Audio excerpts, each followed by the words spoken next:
and you are about to embark on the next Pioneer Knowledge Services Because You Need to Know, a digital resource for you to listen to folks share their experience and knowledge around the field of knowledge management and nonprofit work.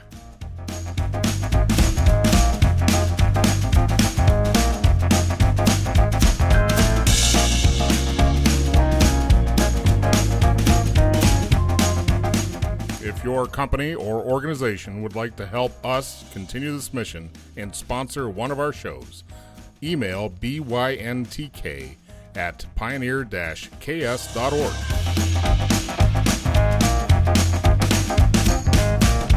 We follow up with the second segment with Nick Milton, and we're going to dig a little deeper into the ISO for knowledge management, find out more about the why, where, and how that it all became and what it is to organizations today. Nick, let's talk about this. When did this all start for you? Because you said you were part of the planning of this whole thing. Yeah, I was part of the team that developed the ISO standard. I think it goes back to, let me see now, is it 2014, I think it was. There was this request from the Israelis to put a knowledge management standard together. There used to be although it still is, there's a clause in ISO 9001 which requires anybody working a quality system to manage the knowledge within that quality system. That was not a KM standard.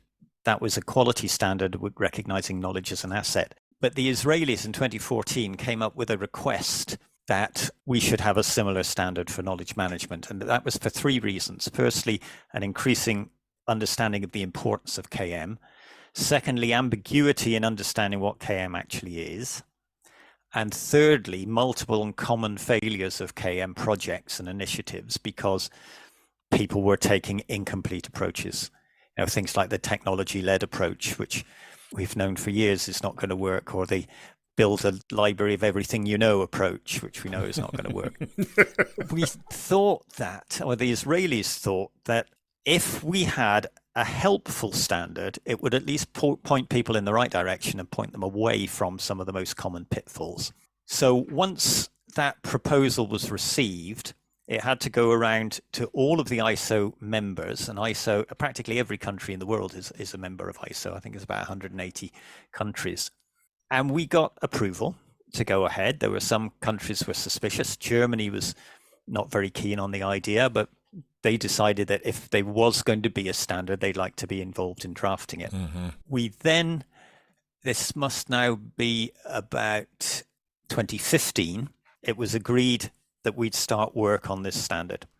Standards are written by working groups of experts drawn from the member countries. And these experts are not paid. They spend their time, they spend their travel expenses themselves because they think this is a worthy cause. Okay. And each of the experts reports back to a mirror committee in their own organization. In America, ANSI.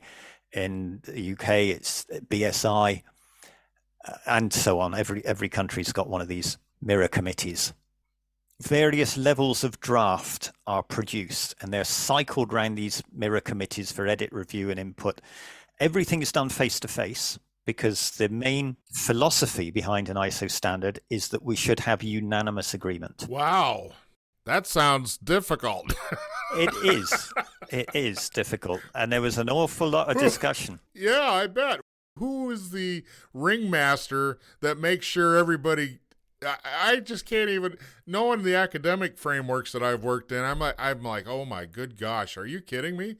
100%? Now it's helped by the fact that there is a very well-defined template for a management system standard. So there's a limit to what you can change and what you can add. We could modify it for knowledge management, but ISO believe they know how things work, and they believe that they work through planning, checking, doing, acting, the simple PDCA model. So it took about 3 years to write this standard.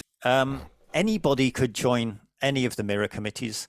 Anybody on the mirror committee could join the working group. It's entirely voluntary. And I was on the BSI mirror committee and I was on the ISO drafting panel.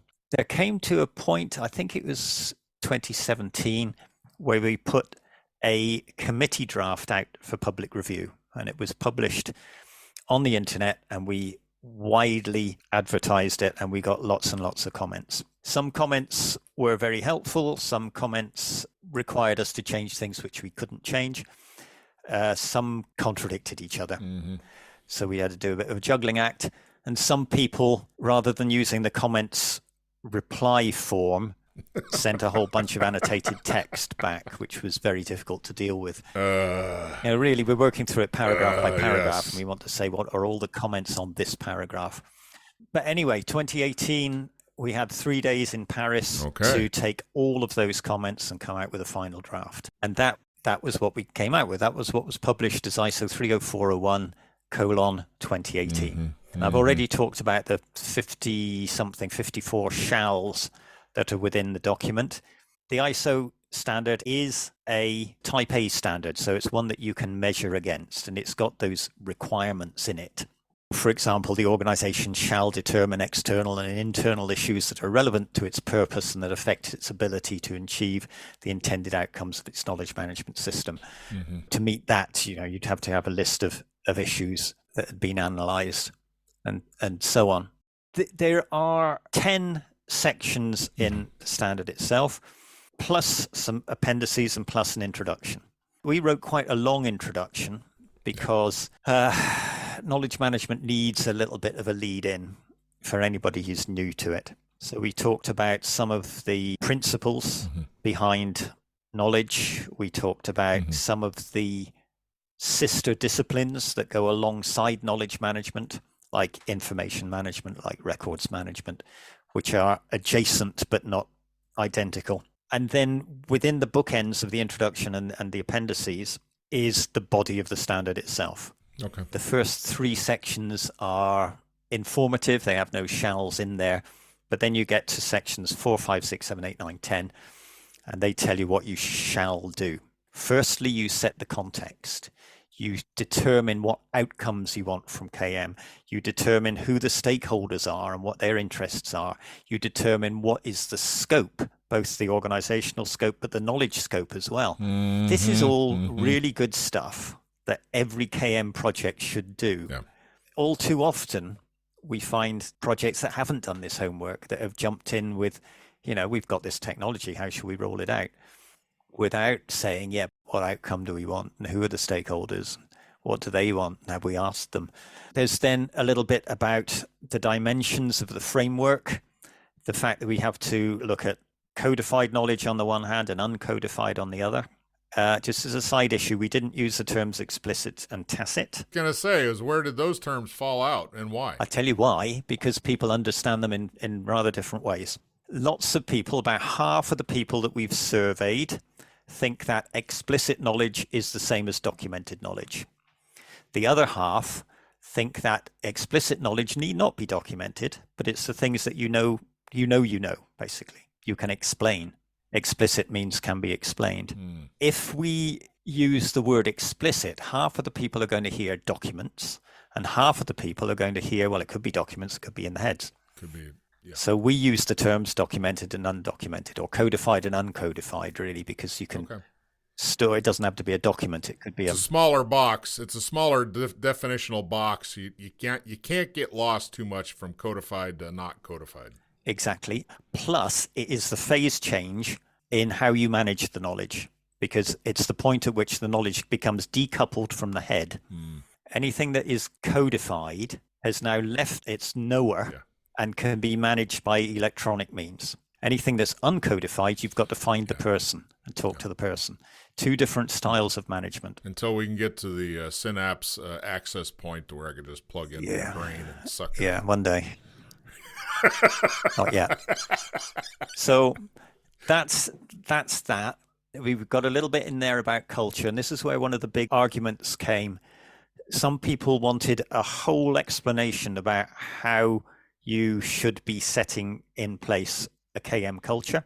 Other people said, no, it's too fuzzy a term. So what we've ended up doing is having one clause that says you shall demonstrate how you are addressing the cultural aspects, and then an appendix about ways in which you could do that. Yeah, yeah. So you're not telling people what to do. You're just saying you must have thought about it and you must have documented it. That's probably a good way to go because, trying to get a prescription for a culture change or adaption Very tough. is pretty tough. Yep. I just asked because I've got it up here too because I'm very impressed with the document because I for two reasons. As a KMer myself, I thought, oh my gosh, this is finally going to put some authority behind what I feel KM can bring to an organization and what it should do. Because the ISO for me was going to be a foundational thing that pivots a lot of people away from, it's just a fad, it's just a blah, blah, blah, and we're not going to do it, because it became more substantial with the ISO. Yeah. Is it being adapted too? And I think you said in your survey it's not really had a huge effect, but has it changed anything in the market? I don't know, and I can't answer that yet. Okay. If I do another survey, I think I will be able to answer that. But I think what it does is it changes the focus. KM, knowledge management, most of us focus on the K. ISO 30401 focuses on the M. So it's approaching knowledge management from a different direction. Okay. And it's a direction that we seldom address. If you go and do a Google search for knowledge management process, knowledge management technology, knowledge management roles, knowledge management governance, you'll get loads of hits for process, loads of hits for technology, a few on roles and almost nothing on governance. ISO 30401 is 70% governance, 15% roles, a tiny bit on process and almost nothing on technology. Because ISO is not going to mandate what technology you use, it mandates the management framework that you set around it. And that's why I think, Edwin, this is revolutionary for many people because it's bringing half of the phrase, bringing the management of the phrase back into prominence. Do you think it ever was in prominence? Wasn't the management piece always kind of the weak link in this? Yeah, it was. Yes. If people write knowledge management, well, they're generally using a 48 font for the knowledge and a 10 font for the management. And we're trying to just expand that font a little bit. I mean, not literally, but I like it. And there seems to be a good focus in this ISO about the leadership. Yeah. You say it's heavy to governance. It's heavy to setting up the how. Yeah. And that's been a weak link, I think. And even in my formal education of knowledge management at the master's degree level, the how was still not clear. Mm-hmm. It's like, okay, I get it. And I see the vision. I see the light. Yeah. But I still don't understand the how. How do I do all this?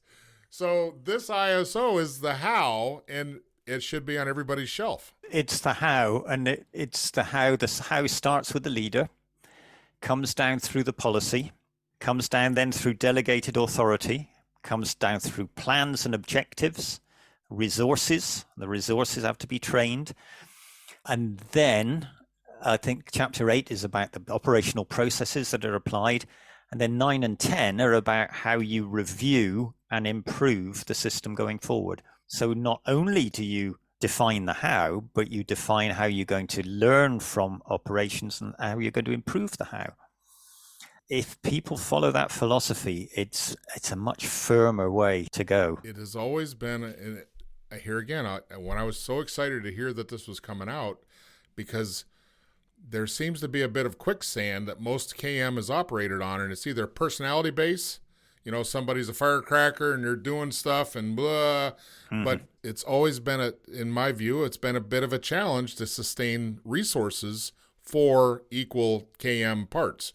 And that's always been a challenge. And this gives, at least to the operator, to the KM operator, the owner of it in an organization, to start building a more sound foundation for that going forward, and to be part of that resource pull at the C-suite to say, hey, we need this stuff because. So it brings a lot of weight and gravity. It's an unfamiliar document to many knowledge managers. So last year in the UK, we came up with a second standard, which is a guide to the ISO standard. It's a British standard 34401, but I think it's useful to anybody. For each of these 54 shalls, we give examples of how you might actually meet them. things you can think about, things you could do. It's got no shalls. It's not a requirement standard. It's an advisory standard. I'm pleased with that one. Again, I was on the drafting team for that one, and I think it fills a bit of a gap, a bit of a conceptual gap from the knowledge management world and the standards world. So where is the biggest payoff? The biggest payoff is starting your KM program in the right way and not hitting one of these blind alleys. The biggest payoff is knowledge management implementations that work and work in a sustainable way, that avoid the trap that you mentioned just now, the trap of personality, of the charismatic leader. And when the charismatic leader goes, everything collapses. Exactly. Not a very good sustainment model. No, or the chief executive whose baby it was, right, who then leaves and nobody wants the baby. Yep, put him out. What's the best advice from Nick Milton for anyone that wants to know more about knowledge management?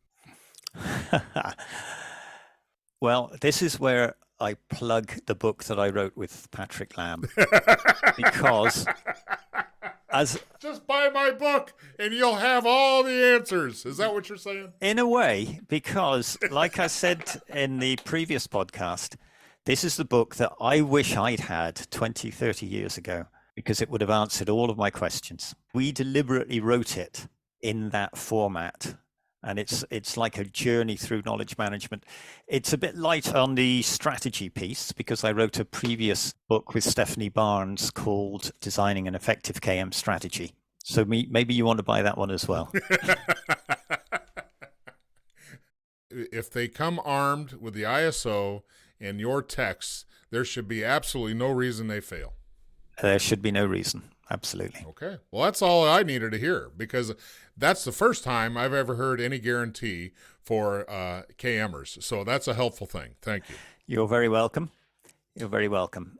The next book is going to be a little bit more specific about the different contexts. In that one, you'll be able to see, okay, I'm a KMer in an NGO. What's it going to look like for me? But also, what does it look like in other contexts, and what can I draw from those other contexts? Well, that's exciting. When's that coming out? Next year, February, maybe. All right. Well, we will definitely have you back on the show to talk about all of that as it kicks off. What's 10 years going to bring? What's 10 more years going to bring to the world of the formal sense of knowledge management? Is that a question? I'm asking you. Of course, you're the guru. You know stuff. Yeah, Come on. I don't know the future. I think it can go a couple of ways. Okay. I think it can continue to be consolidated as a robust management discipline, or I think it can follow the various technological hype curves. And there's always that push for novelty in the tech world, because there's always some new technology that promises to completely overturn KM. First it was SharePoint, then it was enterprise search, then it was knowledge engineering, now it's ChatGPT. And these are all focusing on the 20% of the knowledge that's codified and documented, and the rest, the 80%. Is the 80-20 still a valid number? I don't know. Even now? I know that's been a rule of thumb, but I don't know where it came from. So I'm just asking. I don't know where it came from either.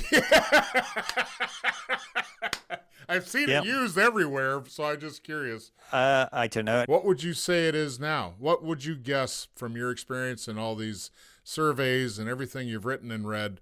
What would your guess be? I think it depends very much on what the sort of knowledge you're talking about. The sort of knowledge you're talking about, if it's knowledge of the Crimean War, then all of that is documented. If it's knowledge about how to combat COVID, it wasn't more than 2 years ago we had zero documented knowledge. Even now, I'm not sure that I think there are some reports going around in the UK. There's reports still being created about how the government handled COVID, but they will be so politically situationed that whether they'll be useful in the next pandemic or not, I don't know.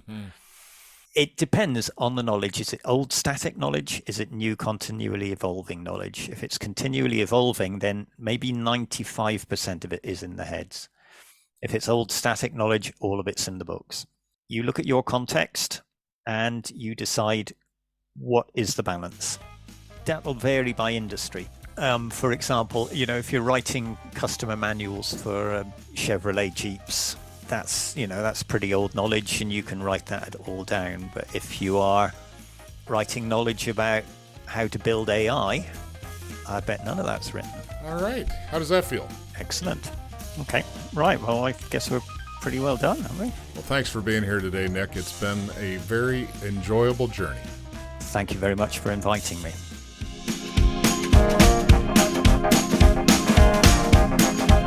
If your company or organization would like to help us continue this mission and sponsor one of our shows, email bynt@ks.org.